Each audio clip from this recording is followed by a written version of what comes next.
Hi friends, welcome to Christine's Routines, and today I'm just kind of doing one of my weekly things, and I am going to be dehydrating some apples.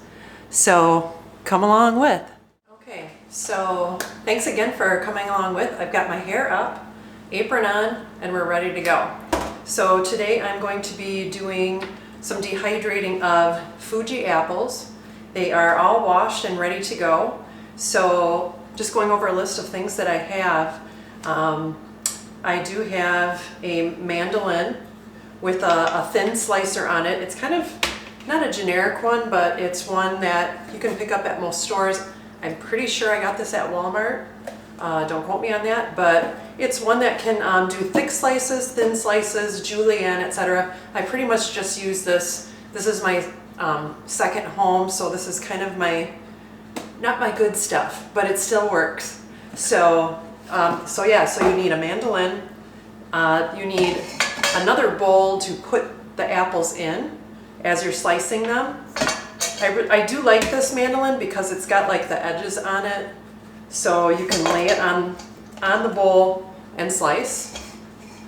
But the absolute most important thing that you need, and you'll probably hear it from several friends if they've ever gotten hurt from using a mandolin, is a glove. So this is a level 9. They come in all different levels. I did pick this up on Amazon. It was about $20 or so, but you will not get cut. I guarantee it.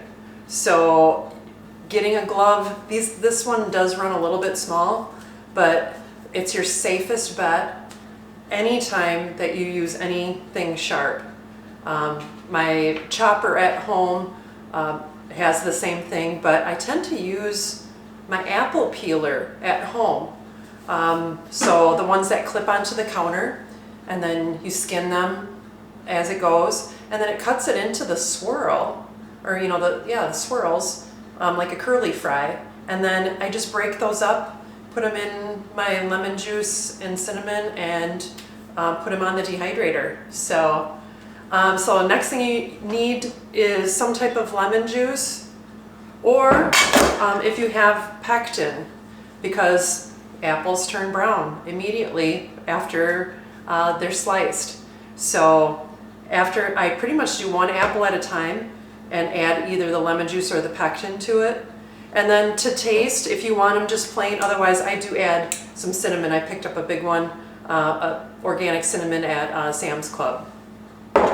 So, and I have my teaspoon out to grab the cinnamon and shake on.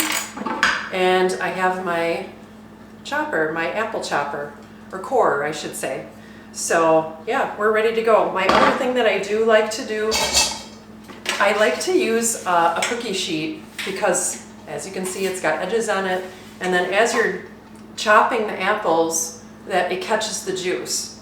So then it's kind of an easier cleanup than a flat cutting board. And you're not going to hurt unless you have really special ones that are the non-stick. This is just a brand, the Wilton brand.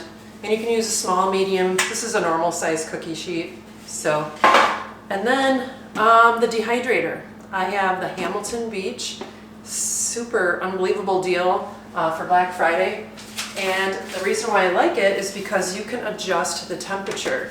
So we've got our booklet out. We're going to follow the instructions for doing apples. So if you hear that noise, that's my cat. So enjoy. But anyways, so first things first, I'm going to get the apples chopped. So I'm not using my glove for my mandolin yet. So I'm just taking this, and I'm going to take the apple, which is all washed and ready to go, and you just center it. You see the hole in the middle here, and it slices it into slices. So let's give it a go. You can hear it, and voila, and you push it off. Okay, and then it leaves the core, and I do have a steam juicer at home, so I'm kind of sad I don't have one here, but yeah, I would normally take the scraps and throw it in that, and then get some apple juice out of it. So if you've never heard of a steam juicer, look it up. It's amazing, and you can can everything with it. All right, so I have my first set of apples here that are sliced, And I'm going to slide this to the side, get my bowl ready for the thin slices, and get that glove on. Right-handed, left-handed. I'm right-handed, so this is going on my right hand, which is lead, because I'll be holding everything else with my left. And let's give it a go. I'm slicing it right into the bowl that I'm going to put the juice and everything in. Okay? So you just take that miniature slice and just go over it. And right down to the end. And that's it. That's the first one. So you do that until you finish, and it makes the super nice thin slices. Not sure if you can see that. So I'm going to finish this up.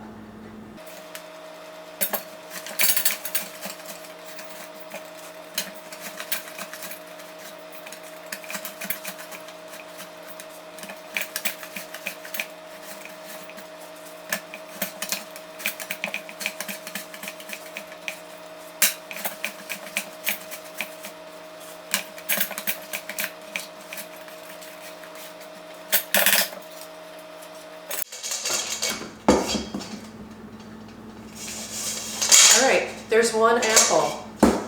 So after each apple, I take a little bit of lemon juice.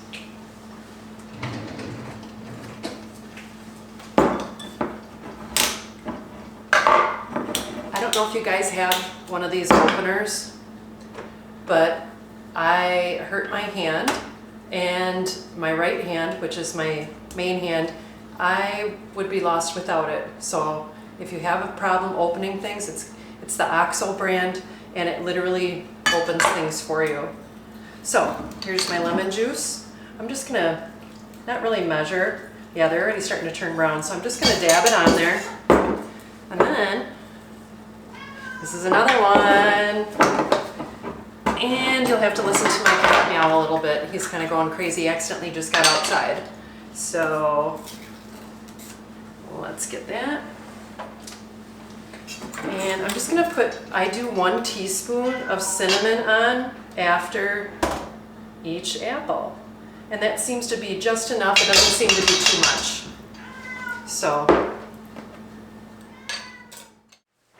okay friends, I am done cutting the apples up, slicing them up with the mandolin. I've got the mandolin and the chopper all over in the sink right now. I gave my cookie sheet a quick rinse. I added the last little bit of cinnamon on the top, and I just put some gloves on. You can do it with or without, just kind of eases on the mess here. So I'm just going to give everything a nice mix to make sure all of the slices are coated. You can see some in there. Also too, sometimes when you use a cutter like that for apples, just check for seeds, you know, because all apples are not perfectly round. And yeah, I think that looks pretty good. You can always add more cinnamon if you think everything's not covered. You can't take it away. But cinnamon is one of those medicinal things that you should really incorporate into your life. I've got some fire cider, you know, like Master Tonic off to the side. And a lot of people use garlic and things like that, which is great. But I like to make my fire cider drinkable. So like summertime. So right now I've got cinnamon sticks, ginger, a little bit of crushed red pepper, and then apple cider vinegar and turmeric. So that's what I use for my fire cider. I'll leave the recipe below. But yeah, so I think we are ready to move on to the next step. So I'm gonna rinse my gloves off real quick. Okay, I'm gonna slide this over, and we are ready to start stacking in the dehydrator. So these aren't really big trays. I have a really nice stainless steel Kasori at home. It's my go-to machine, and I've been using it for years. But this one isn't bad. Like I said, I got a really good Black Friday deal. I think it was like $30.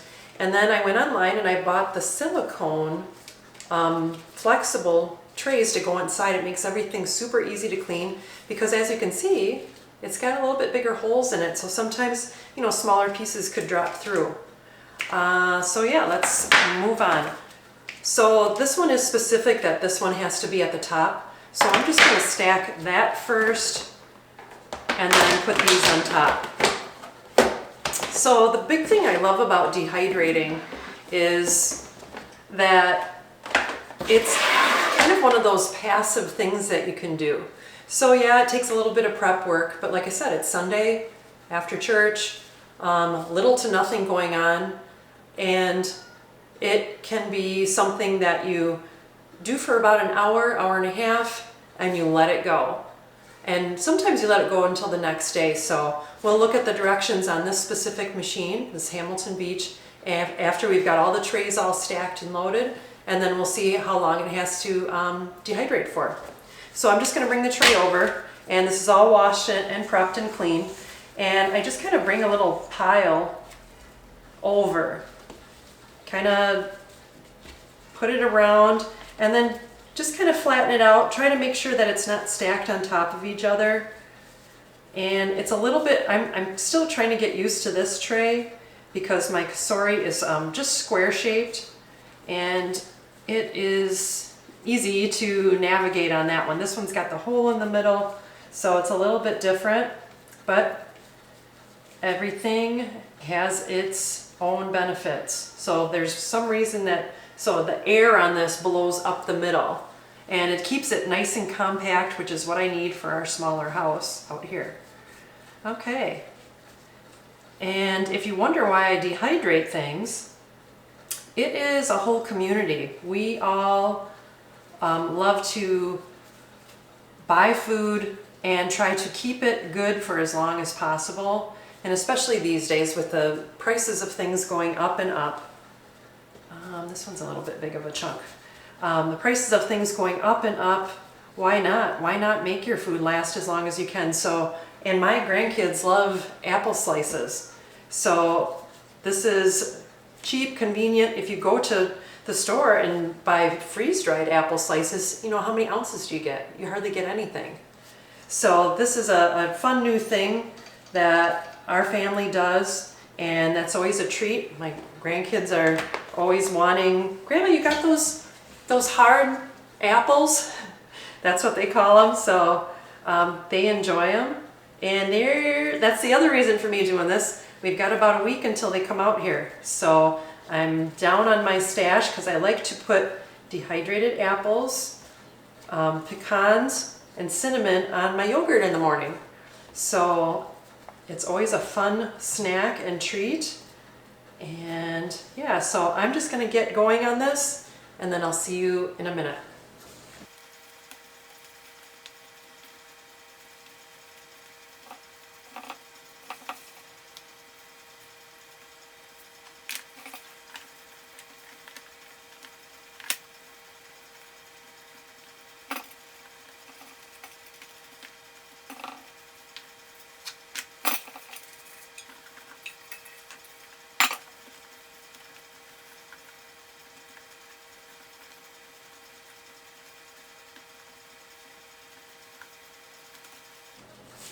Okay guys, we are ready to stack them on the machine. So this is another reason why you want to have something underneath, is, you know, these get pretty juicy and it's not too bad, but you can see, you know, all the juice that's on it from the lemon juice. And then you just take this, stack it on here. I've got the lid. And then I'm actually going to put it in a different location, but let's pull out the book. So the Hamilton Beach Food Dehydrator book, and this says, there's a dehydrating chart, and normally for fruits are very high in water, you know, concentrate in them, so they tend to need a longer period of time. And on this, as long as your apples are sliced, you know, it says 1/4 of an inch thick, which this slicer does them really thin, so these will be nice little chips. It says dehydrating time at 135 degrees or 60 degrees Celsius, and between 8 and 12 hours. So for me, I usually cut that in between, and I'm going to set this for 10 hours. And so I'm going to let this go. Right now it is 2 o'clock in the afternoon, and so this is going to go for 10 hours. Yes, that'll be in the middle of the night, but I will check them right before bed, and I'll bring you along with me when I do that. So we'll see how they're doing, and if they're crunchy before bed, I'm going to turn it off. But if they're not and they're still pliable before bed, I'm going to lower the temperature to like 95 or so, and then just let them go all night until I get up. I usually get up about 6 a.m. So it's not really that much longer.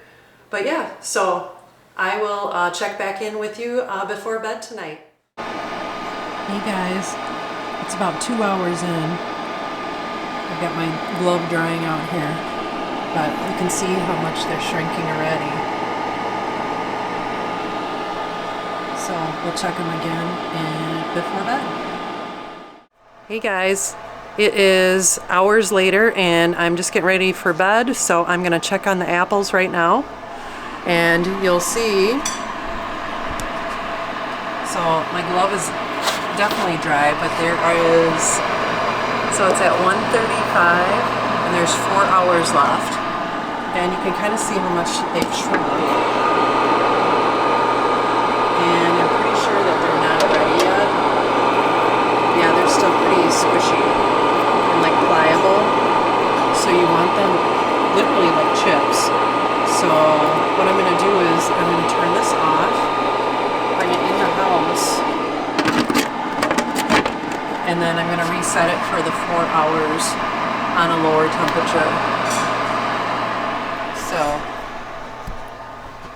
that's about it. I just thought I'd show you, and then I will do one more video in the morning and show you what the chips look like from cooking overnight. So we'll see you then.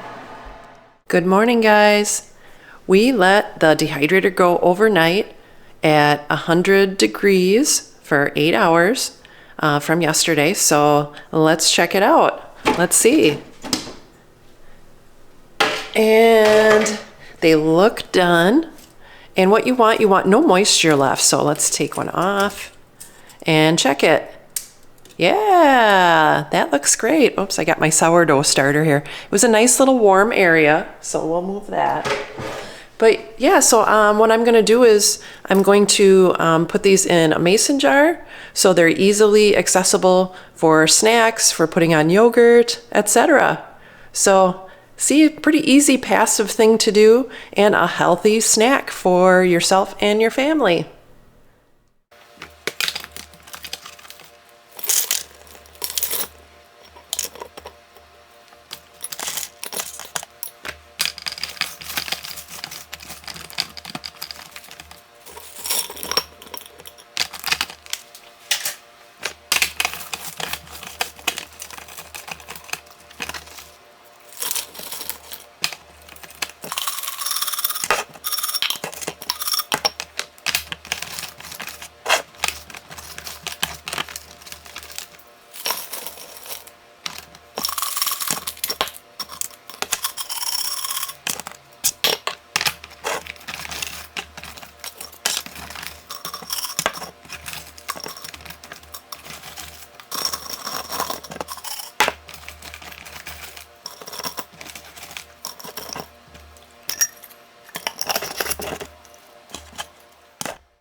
Okay guys, so the apple slices that we dehydrated overnight yielded 1 full quart size of apple chips. So we checked the moisture level in them and they were all really crunchy.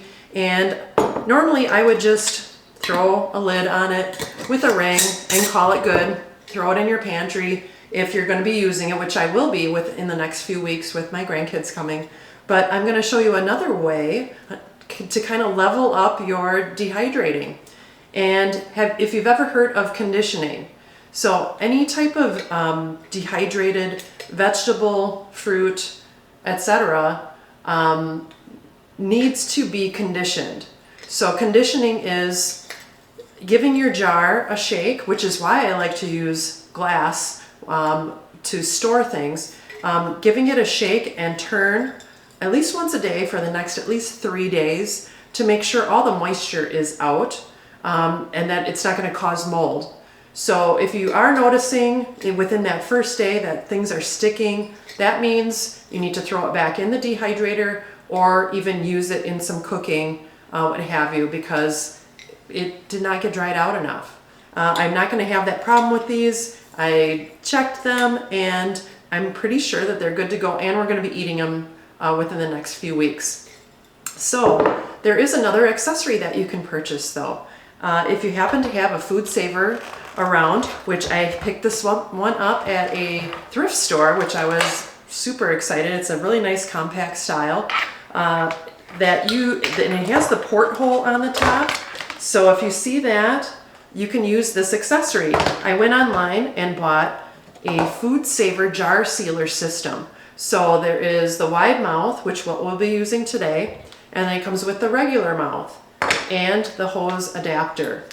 So what's going to happen is you're going to hook this hose into the vacuum sealer porthole here, onto the size lid that you're going to be using, and we'll be putting that on top. So what you do is you take the ring off and make sure that this is centered, and I'm going to use the wide mouth one, and I'm going to give it a push on, and you can only push it so far, so you'll realize once it's down.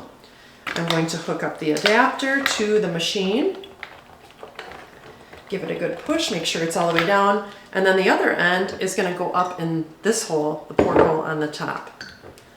And a lot of the machines, the vacuum sealer machines, some of them actually have a canister button. My one at home has that. And then this one is one where you have to hold the machine down, but it does have an automatic turn off. And what you'll listen for, we'll be doing this today, you'll listen for the machine to kind of change noise level. It'll start out at one level and then it'll ramp up, and that's just meaning that it's pulling all of the air out of this to make it good in your pantry for way longer. You know, I would say depending on what you're dehydrated, it can be good 6 months to a year after. So, all right, so we're all set to go here. So let's listen for that sound change. All right, ready? 3, 2, 1.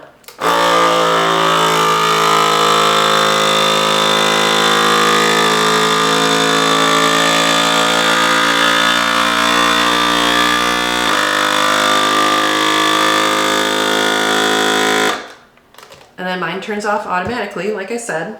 And you take the hose out of the lid first, and then wiggle that top off, and then you'll really know if this lid is on or not.